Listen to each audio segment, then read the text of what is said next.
Pentecostal people. Daar's net mense, daar's net een in die wêreld. Jy kan nou vir my sê, gee my 'n hand. Dis net come on mense. Ek kan nie net sing nie. En met CB, hy's geseël met daai was wat ons het. Ek het hom geteken en hy word genoem Pentecostal people. Artis is Chris Mark. Die musiek waarin hy gekoppel is in die versameling is Chris en Betty Mark CB 001.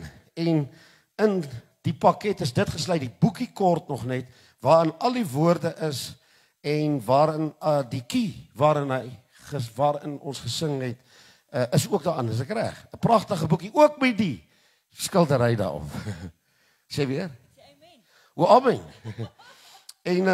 En ons is bevoorreg vanoggend dat die een wat die skildery gekoop het, is vanoggend hier, Charmaine. Wil jy nie asseblief vorentoe kom nie? Ons gaan net offisieel het hulle oorhandig. Ons het nog net 'n paar dinge wat as ek sal dit so hou, wat ons net moet uitsorteer en net mooi maak op die saak.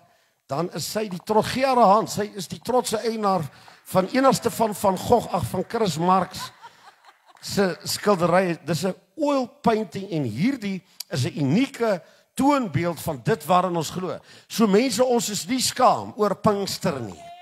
En as jy vir my sê ek is oud metodies, moet jy pas op wat jy vir God sê. Jy moet pas op want hy luister ook wat jy sê en hy het gewerk. En hy sê vir Moses, ek is wat ek is. Ek is die onveranderde. Maar kom ons los dit, Charmaine, ek wil net vir jou baie geluk sê. Hierdie is 'n belangrike reeks want dit is die eerste van 'n series wat ons nog gaan uitbring. So dit is CB 001. Al die ander goed wat nog gaan uitkom, kan jy net dit ook vir haar so oorhandig, baby. Sal in versamelingsstelsels heeltyd uitgebring word, maar ek glo hierdie een gaan dalk nog vir 2 of 3 miljoen rand gaan. Ons sal maar kyk. Hy gaan vir 10 miljoen. Daar sê